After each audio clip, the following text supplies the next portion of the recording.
Shalom, this is Levi Shore. Welcome back to Sweet and Good Torah. Okay, so this week it's Parsha Korach.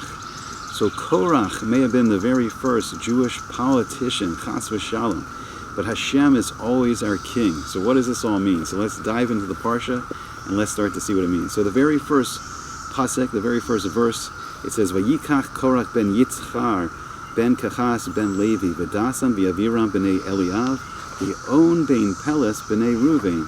So he says that Korach, he took the sons of Levi.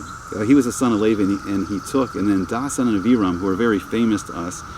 And unfortunately, they've been troublemakers the whole time against Moshe, even in Egypt. Moses saves Dasan's life. Dasan and Aviram are arguing with each other, and a taskmaster comes over, and he's going to kill Dasan, and Moshe saves his life by speaking one of the holy names of Hashem, and this taskmaster dies miraculously, and Dasan's saved. And instead of gratitude to Moshe, like Dasan and Aviram, they always are opposing Moshe, they're always enemies to Moshe. But why? Who is this On Ben Peles? Who is this guy? We've never heard of him before, and all of a sudden he's mentioned prominently with Korach, who is the first cousin of Moshe and Aaron, and Dasan and Aviram, who are leaders even though they oppose Moshe. And all of a sudden we learn about this On Ben Peles, and we'll find out more about him. So there's a great lesson. So what was going on is Korach said, and he said,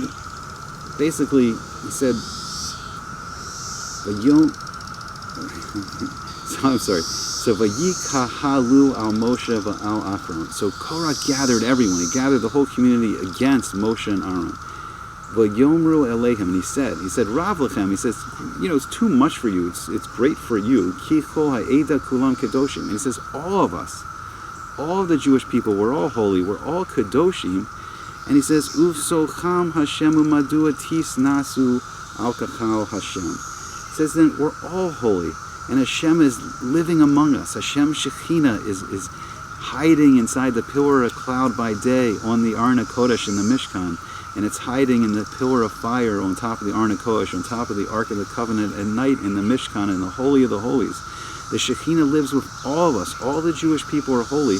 Why do you give yourselves high positions? So Korach, unfortunately, is the first Jewish politician, and his words are very dangerous, and we see the effects of people like Korach in our days, and it's so divisive. Now, he's claiming that he should be the true leader and that Hashem didn't pick Moshe and Aaron. And what does Moshe do? As a great Jewish leader, Moshe falls down and prays to Hashem because he knew that this was too many Averas now. And a nation's given 3 big Averas, just like in baseball, 3 strikes you're out, lahavdil. But when the nation does the 4th big Avera, it's too much, and the nation can be destroyed. And we see it all throughout the Nevuah, all throughout the prophecy and Sefer Nevi'im and the books of the prophets. And Moshe knew that this was now the 4th really big Avera, because the first was the golden calf, the Chet Egel. The second was the Misonanim. When the Jews were complaining, there was certain Erev Rav that were complaining, even after Hashem gave us the man. Even we had this miraculous bread falling down from Shemayim. We saw Hashem's love for us, and He was sustaining us, and even then these people were complaining. It's not an Avera to complain. I mean, it's not great midos to complain, because we're not seeing that Hashem's providing for us.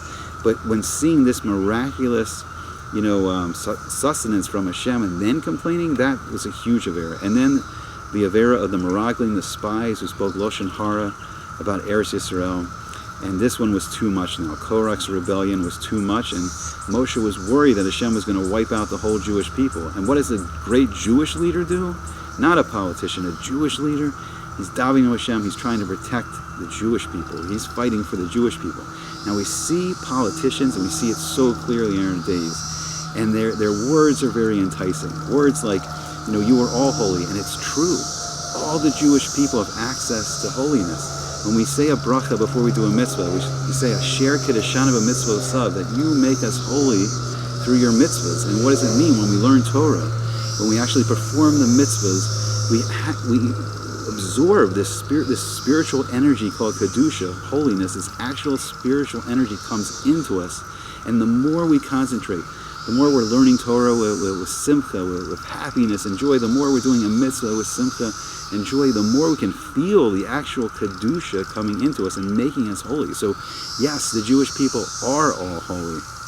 It says even the emptiest Jew, it says in the Gemara, even the emptiest Jew, you think, oh, this Jew is so empty of Torah and mitzvahs. Even the emptiest Jew is filled with mitzvahs like the seeds of a rimonium, a pomegranate. There's never been a Jew, no matter how much they may rebel against the Torah, they're always doing kindness. It's just ingrained in their neshamas. They're inviting guests in their homes. They're giving tzedakah in whatever way they can. It's true. Every Jew is just filled with mitzvahs. But Korach is this politician with these divisive words, and it's so dangerous. And we see it so clearly. First in America, we see the bitter political struggles between the Republicans and the Democrats, and it's just tearing the Jewish people apart. And we've forgotten the lesson that Hashem is our king. It doesn't matter if it's Trump, it's Biden, it's Republicans, it's Democrats. It doesn't matter, because we always have Hashem. This infinite being that loves us, that chose us as his people, is always ruling the world. And even though he's picking these world leaders for certain purposes at certain times, if we really are honest with ourselves, our life doesn't change so much with this president or that president. It's not drastic. But their language is so divisive right now, where you have one side says like the other side is they're communists, like they'll bring us back to Soviet Union existence, and you have the other side saying no, this other side is fascist, they're Nazis, they'll exterminate us, they'll put us in concentration camps. And we see that this is not quite the case. But chas v'shalom, what's the great fear? And they say, if you vote for me, you're good, you're holy, you're a good person. And these other people that vote for this other political party, they're evil. They're evil, and people are believing this, and they're ripped apart. Families and friends being ripped apart by these politics and these politicians. And everyone is voting not for the bad, they're voting for the good. They're attracted to the good things the politicians are saying. But do the politicians really do these good things? Or are they just in it for themselves? And that's the wise words of the wife of On Ben Pelis, how she saves her husband, and she says, does it matter if Moshe's the leader or if Korach's the leader in terms of your life? Because your life will not change. You will not be the leader. If this politician wins or if that politician wins, your life is not going to change. And guess what? Hashem is always going to be your king. Hashem, the infinite being that not only is outside of time and space, but can create all of time and space. Hashem is always there, always our king, always sustaining us. So what destroys our emunah so much? Why are these words of the politicians, why do they affect our neshama so much? Because we know deep down that Hashem saved us from Mitzrayim. He saved us from Egypt with miraculous plagues, 10 miraculous plagues, and he took us out and he split the Yam Suf, he split the Red Sea, and he gave us the gold and silver of all of Egypt. And we went to Har Sinai, we went to Mount Sinai, and we heard Hashem speak to us. And we know the Haman, Harasha, the wicked Haman in Persia and Iran. And we see Iran rising up again to try to destroy us. But the wicked Haman wanted to bring a genocide, a Holocaust, and kill all of us. And we were saved. And Hashem sent us Mordechai and Esther to save us, to bring this miraculous salvation, Yeshua from Hashem. But why is our emunah so strained? Because it happened thousands of years ago. And even though Hashem is an infinite being outside of time and space, there's a fear in our emunah.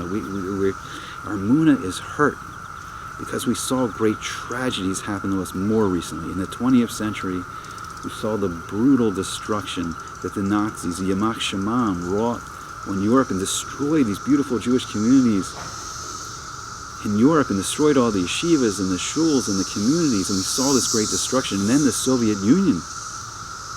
We saw Lenin and Stalin, and we saw the purges, and they wiped religion, they wiped the Torah away from us in this atheist society, just like the Nazis did. They pulled the Torah away from us, and they didn't allow us to learn and do the mitzvahs.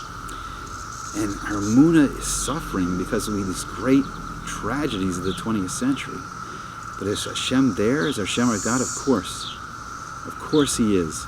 And if we call out to him like we did in Egypt, like we did in Persia, in the days of Haman and Achashverosh, the days of Mordechai and Esther, will Hashem save us? Of course.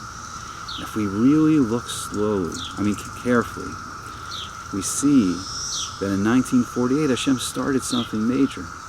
We now have not that we've lost 6 million Jews in the horrible Holocaust of Europe, but Hashem's brought more than 6 million Jews into the land of Israel, into Eretz Yisrael, miraculous.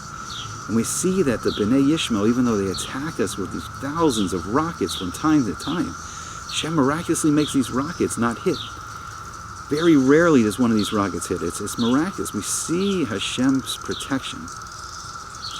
And now how strange the politicians in Israel, not caring like Moshe and Aaron, not caring for the good of the Jewish people, but about their own power. And we see this crazy new government that may form, where you have like Yamina supposed to be like the far right party, and they'll join with, Lapid at the far left, and they'll even join with the Bnei Yishmael. They'll join with the Arab parties that just shot over 4,000 rockets at us, trying to destroy us, trying to kill the Jewish people. And they'll sit in this crazy coalition, which probably cannot last. Why? For their own individual power, not for the good of the Jewish people. And it's so scary that we're being misled by these politicians. And we need good Jewish leaders. We need leaders like Moshe and Aaron. We really need Mashiach. We need a Melech. We need a king.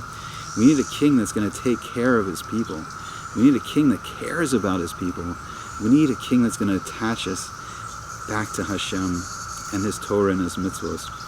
But even if chas v'shalom, even if all the politicians in America are right, and even if one of them was going to take us to communism in the Soviet Union, and even if one of them, chas v'shalom, is going to take us to Nazi fascism, chas v'shalom, but we always have Hashem. We have Avinu Shebashamayim. We have our Father in heaven. And it says in the last Baraisa in Masechta Sota, in these crazy times before the coming of Mashiach, who can we rely on? Only Avinu Shebashamayim, not these politicians. No matter if you like the Democrats or the Republicans, if you're a liberal, conservative, whatever in between or whatever. The politics doesn't matter. What's always sustained us is Hashem.